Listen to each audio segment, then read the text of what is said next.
one that I came to learn has a soul and a conscience and a sense of responsibility.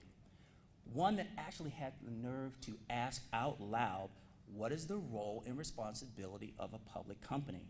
And then they did something about it. And that company was Starbucks. You may know it simply as a coffee company, and certainly I did as well, but it's actually so much more than that. We like to say that we are a coffee company serving people, but really we're a people company that just happens to serve coffee. Our mission is to inspire and nurture the human spirit, one person, one cup, one neighborhood at a time. So when your first kind of core mission is to inspire the human spirit, you know there's much more than that. And I want to talk about that a little bit.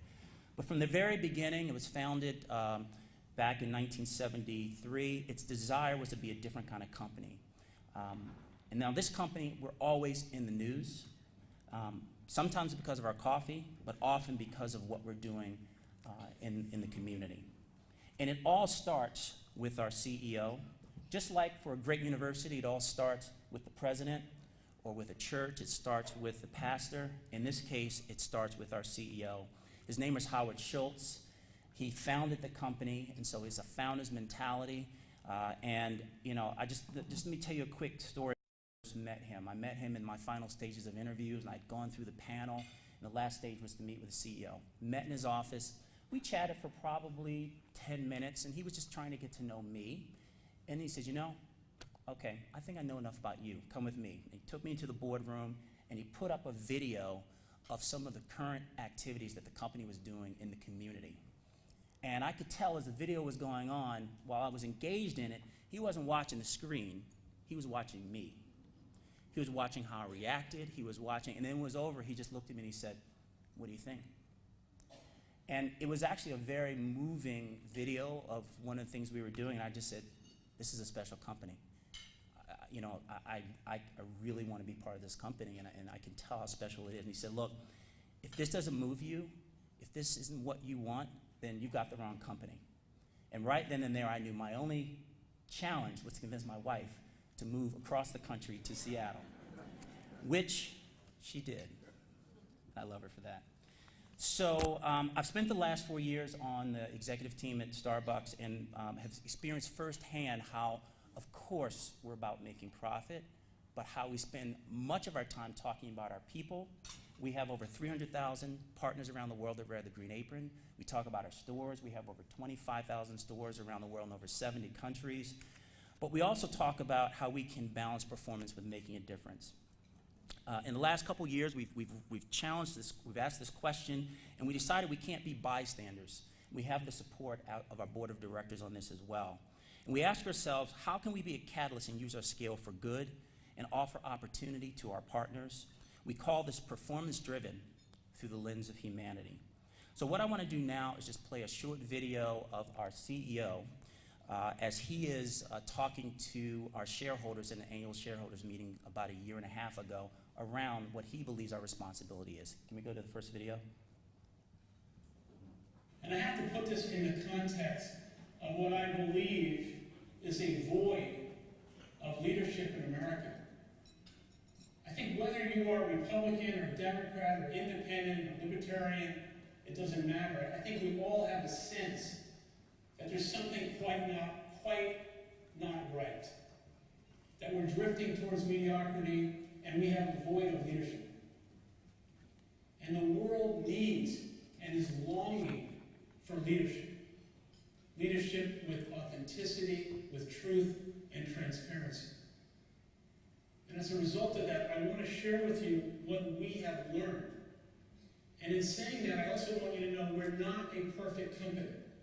We do make mistakes, we do have challenges, but the decisions we're making every single day is trying to do the right thing, not only for you, the shareholder, but the communities we serve and our people. So these are the 3 points that we've learned that relate to leadership and how to run our business. 1, we have a growing responsibility to use our scale for good. 2nd, and this is not only about Starbucks, I think it's about the world in general, is that leadership today and the currency of leadership has to come through with truth and transparency, and I think with a capital T, more than ever before. Just tell us the truth. And third, no matter where you are in life, a private person, a business person, a government official, working for an institution of any kind, what we need now more than ever before is not dysfunction and polarization, but we need citizenship over partisanship.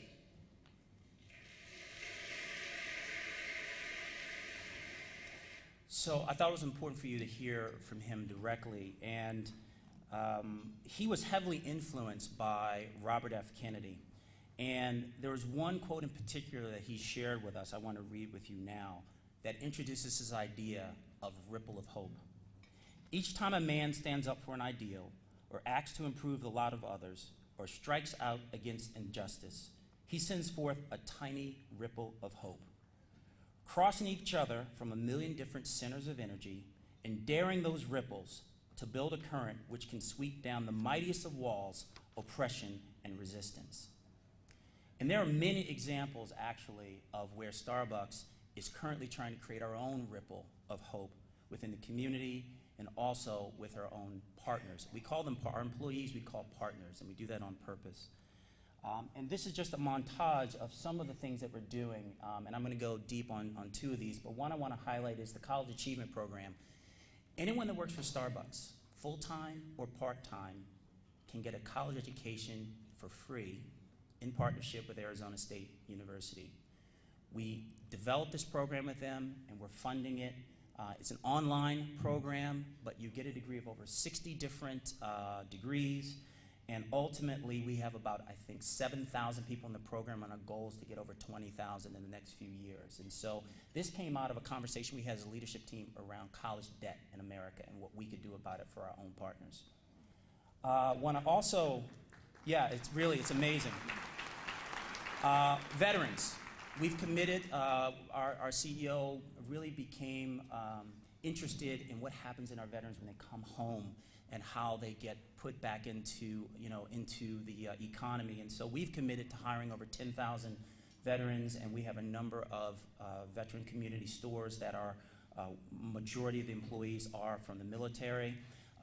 5-day work week in India, that may sound odd, but in India, it's okay to work 7 days. And so we work together with the local government to instill that. And then even housing subsidies in China, where it is so expensive to live in Shanghai and Beijing, and most of the people come from outside of the city and can't work at a place like Starbucks. We help with housing subsidies in cities, and we're working through that in other cities as well. But what I want to do now is share with you two specific examples of how we're trying to create a ripple of hope. Let me take you back to the end of 2014, when the racial tension in America was starting to come to a head. And someone once described it to me as a beach ball at a pool, where you hold it and you put it under the water, and you don't really notice it, but it's just under the surface. And when you let it go, it rears up much higher than you could ever imagine. That's the kind of force that we felt in 2014. And once again, Starbucks did not want to remain silent. The problem was we weren't quite sure how to insert ourselves. And so we held what we do all the time called an open forum in a place like this in our headquarters. And this particular one didn't have a topic. I just want to play for you now what that was like.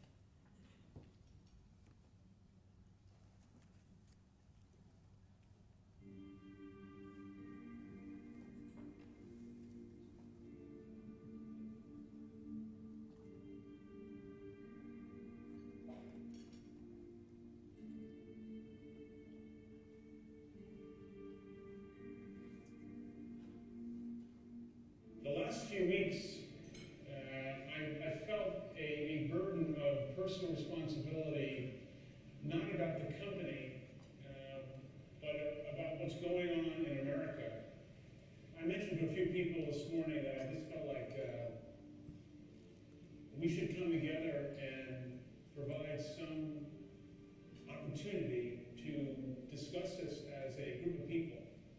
I don't feel, candidly, that just staying quiet as a company and staying quiet in this building is who we are and who I want us to be.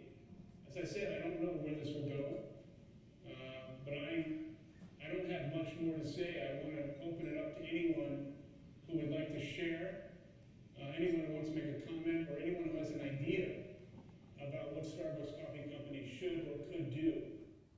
I have two boys, and I had to explain to them as of late what are they seeing on TV and how they should behave.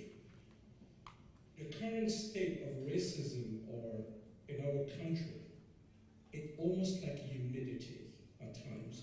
You can't see it, but you feel it. I'm very touched, moved, and inspired by this conversation.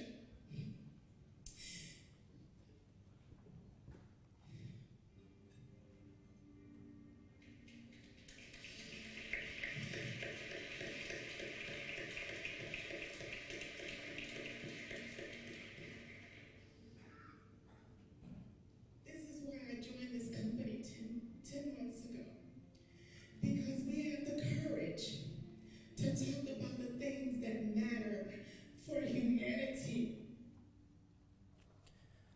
So that was the first of actually several forums that we did within our own company. We did one in LA that I had a chance to go to. We did one in Chicago. We did one in New York. Just partners talking to partners. And we did one right here in Baltimore. And I couldn't make it, but my mom and my father, they had a chance to attend. And emotional, just like that.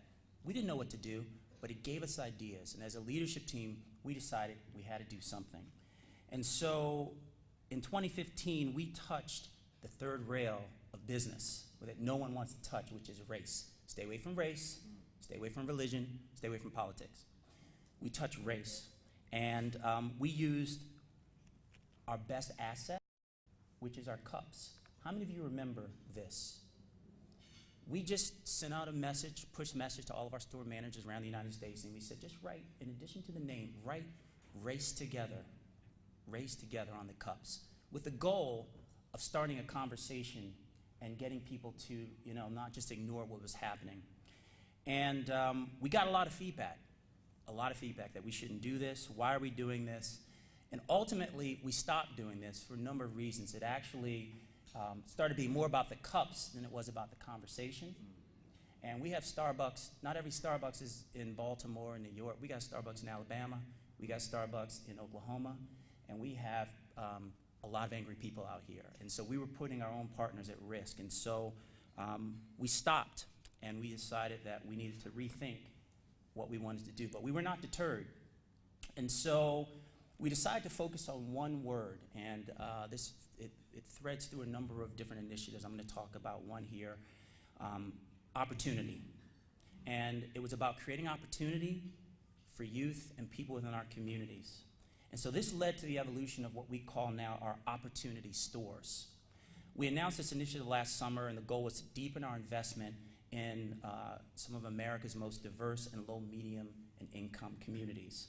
It's a way to insert ourselves and to make a difference. And so what we do is we source from the local community. The store is built by local contractors. Some of the products we have in the store are very unique to the region, and we get local vendors. And importantly, most of the employees are coming right from that community. And so what I want to do now is highlight one that we opened in Ferguson, Missouri. And we did that as a direct result of what was going on. And again, many people asked us, why are you doing this? Is this charity? And we said, no, it's not charity, it's good business.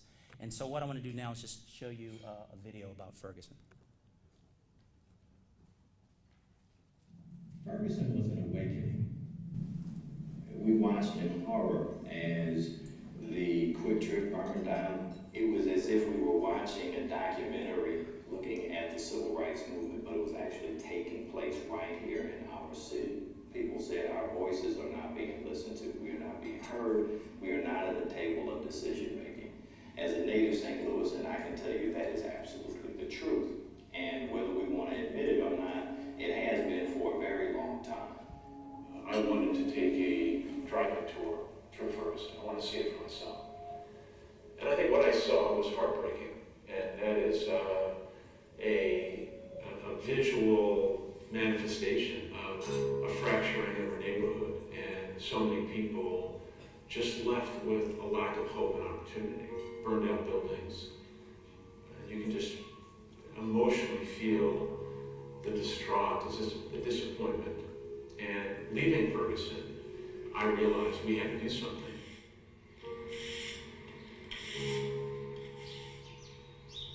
You take skin of any color, you put it against something hot, this gonna burn.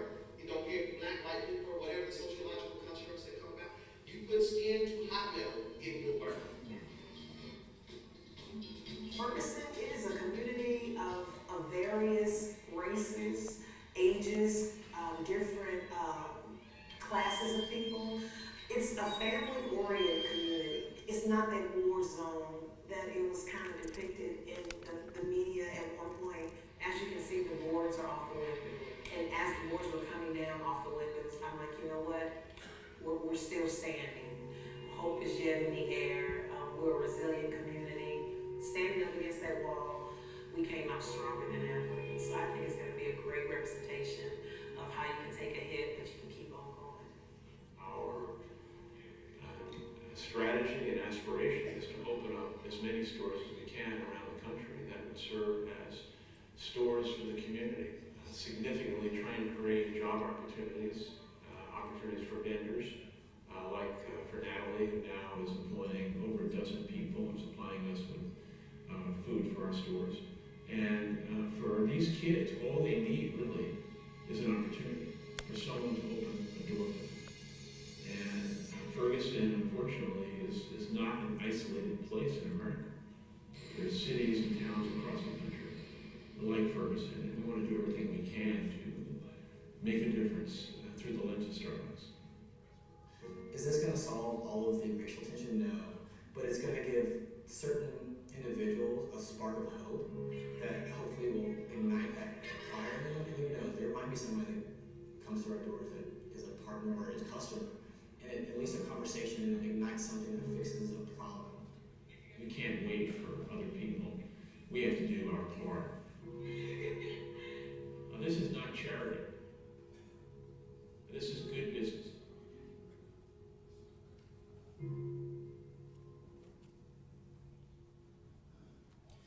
So I had a chance to visit Ferguson and this store with Howard last summer. And first, let me tell you, this store is rocking. It is doing really, really well. And we did what we typically do. We go to stores and we do a partner round table. And we sit around and we ask people about their journey and what we can do better as Starbucks. And, we heard their personal story. And again, most of them came right from the community. And then Howard asked, how many of you are aware that you can get a free college education through Starbucks? And almost everybody raised their hand. And he said, how many of you are actually taking advantage of that? And there was one person that raised their hand. And, you say, well, why is that? And I think there's lots of reasons in terms of, people's aspirations, what they think is possible, in terms of what I talked about earlier. But it just says that, there's a lot of work to be done and there's work we can do. But our job is to create opportunity so they can get the kind of education that they need. That's me with Natalie, and I got a chance to personally taste her famous caramel cake. I can tell you it is delicious. And we've opened up 5 of these community stores. So far, we have 15 planned by 2018. And I'm pleased to announce that in March, we will be opening up a community store right here in Baltimore. It's going to be on Ashland Street, just north of Johns Hopkins. We're working with a local vendor for local food called Midnight Connection. She's a female entrepreneur, and she's got a famous black bottom cupcake. So look out for that. And usually what we do is we start to then move that to other stores throughout Baltimore and throughout the community. I just want to take an aside because this notion of community store started about almost 15 years ago in a partnership with Magic Johnson. We had over 100 stores in partnership with Magic Johnson. And it's interesting. I heard him speak about this partnership, and ultimately, what he's about is bringing the good things in life to African Americans in our neighborhoods, whether it's a movie theater, whether it's fast food or restaurants, or ultimately for Starbucks. And what he said was, these stores were doing really well. In fact, we were selling a lot of coffee. There was only one problem. The food. He said, unlike, Phoenix and Seattle, where you've got, a certain type of clientele, in our stores, we don't eat scones.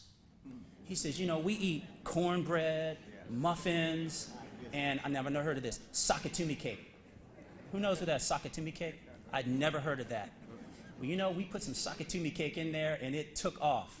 We also customized the music, customized the art, and ultimately we learned a lot about localization, customization through that partnership. We're no longer in partnership with Magic now, but those stores are still in the heart of our communities and was the basis of this. So we learned a lot. The last example I want to talk about is something called Upstanders. And as a brand, we've always been storytellers. I think it goes back to our mission statement. And in contrast to the divisiveness and the cynicism that it was fueling the national conversation before the election and even now, we actually unveiled a new project in September called Upstanders, and its original content series aimed to inspire Americans to engage in acts of compassion, citizenship, and civility. It features 10 episodes about ordinary people doing extraordinary things. So we're not talking about bystanders, but upstanders. To be clear, these are not ads for our company. In fact, there's no mention of Starbucks in any of these episodes. It really is about us trying to catalyze hope at a time when America needs optimism. So I'd like to quickly show you one of these 10 episodes, and this one is about an unusual gesture of kindness extended by a church in Memphis when they learned that a Muslim mosque was opening up right next door.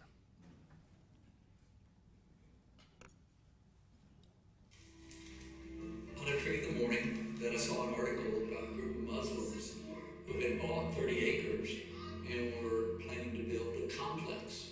When I saw that, my stomach kind of tightened up. They were going to be right across the street from us. I felt that ignorance and that fear. So I prayed. I said, well, what are we supposed to do? The idea of Memphis Islamic Center started because we felt we needed a family life center, a place for people to pray and play, to socialize, and have a sense of community. It is a difficult time for Muslims in America. We did not expect it to be welcome. We thought we have to work hard. And one day we were driving by and we see a banner, and that banner says, Heartsong Church welcomes the Memphis Islamic Center to the neighborhood.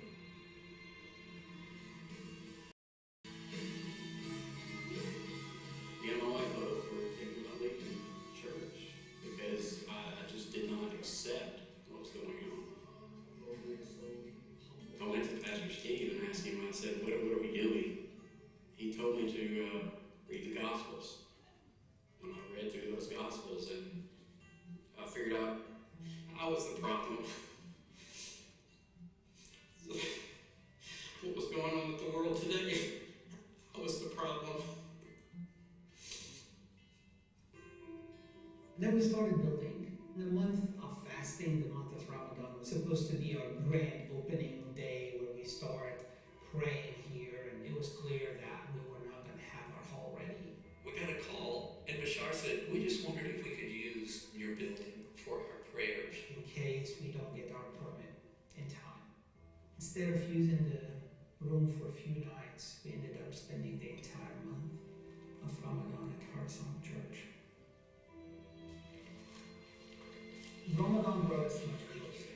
People started knowing each other on a personal level.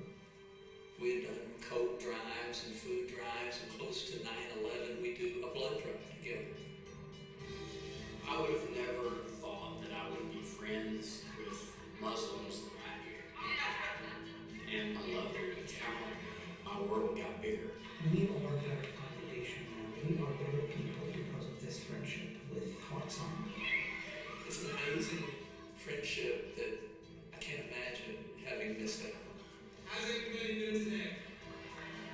When cheer louder if you're having fun.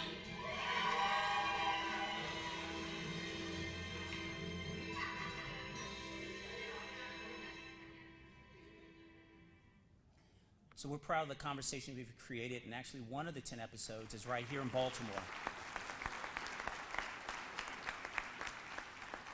I've recently joined the board of McCormick and am also proud of the impact that they're having here in Baltimore. They have things like charity days where their employees donate time, they donate money, and the company matches it as well. And so they're making a difference as well here in Baltimore. And so here I sit in the prime years of my professional career. I'm fortunate to have worked for some great companies, and I can finally say that I'm at peace with my struggle between profit and responsibility. They are not mutually exclusive, and they can coexist. So I want to close by bringing it back to actually why we're all here today and honoring the memory of Dr. Martin Luther King by sharing with you a powerful speech that I actually had never heard until it was exposed to me at Starbucks. And it was given nearly 50 years ago in Indianapolis on the night that Dr. Martin Luther King was killed. So Robert Kennedy was supposed to give another speech, and actually upon hearing the death, he said, "I need to address the crowd." And his advisor said, "Don't do that. There are riots breaking out across America, and there are people, I can see them coming now, and it's going to start here, so you need to get out of here." He said, "No, I need to let people know what's going on." And so he got on the back of a flatbed truck without any notes, and he gave this speech.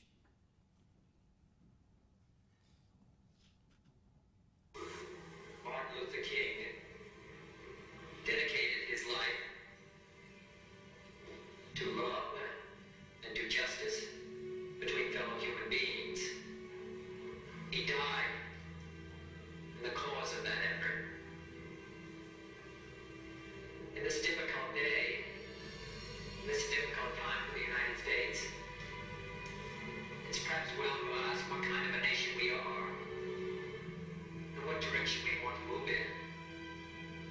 For those of you who are black, considering the evidence evidently is that there were white people who were responsible, you can be filled with bitterness and with hatred and a desire for revenge.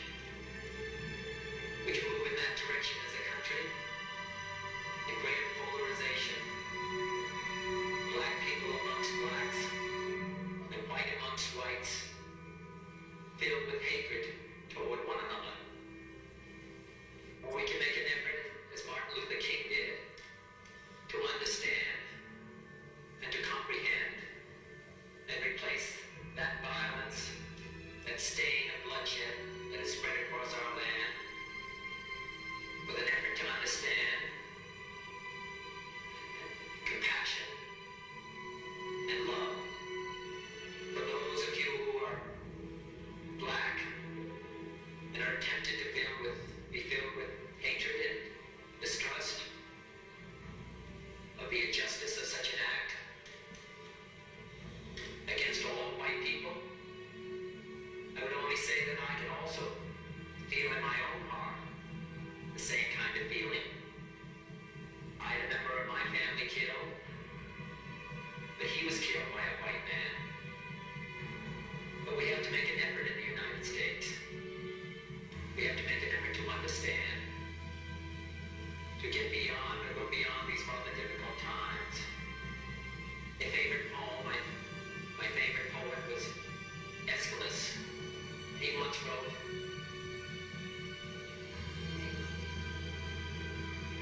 "Even in our sleep, pain which cannot forget falls drop by drop upon the heart, until in our own despair, against our will, comes wisdom through the awful grace of God." What we need in the United States is not division. What we need in the United States is not hatred. What we need in the United States is not violence and lawlessness, but is love and wisdom and compassion toward one another, feeling of justice toward those who still suffer within our country, whether they be white or whether they be black.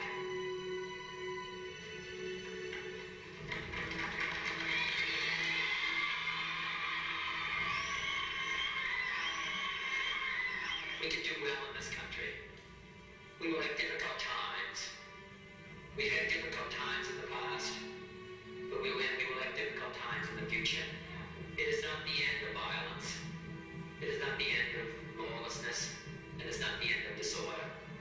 But the vast majority of white people and the vast majority of black people in this country want to live together, want to improve the quality of our life, and want justice for all human beings that abide in our land. With